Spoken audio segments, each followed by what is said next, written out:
The background of Glen High School is simple. We were a traditional inner city high school. We had all the gangs that you hear about in all inner city schools. We're high poverty, over 80%. We're highly transient. At this time, I took over as an administrator 4 years ago. We were over 50% transient. We had low academic performance. We had the negative influences, all those things that you hear about from day to day.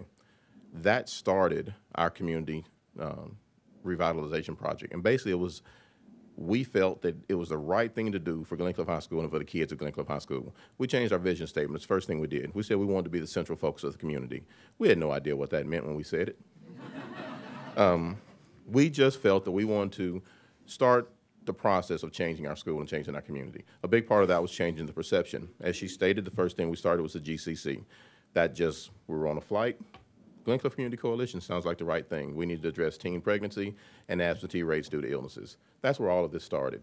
Now we have multiple business partners, we have career academies, we have Alignment Nashville, and it's more than just Glen Cliff High School. Our city as a whole and metro government and metro partners, nonprofits and for-profit, have really aligned around the career academy movement.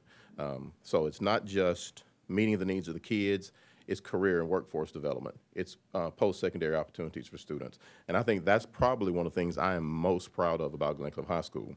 When we talk to our kids recognize the difference. It's not for winning awards. It's not for accolades, even though they are very nice and really and appreciate this one.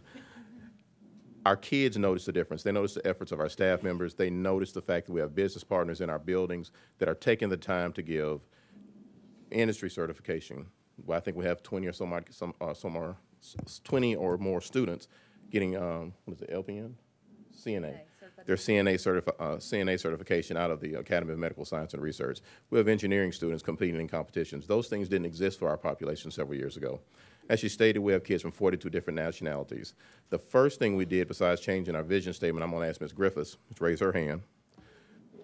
We started a thing called student leadership, and we aligned, appropriate that we're in Washington, we aligned our strands of student leadership to the governmental structure here in the United States.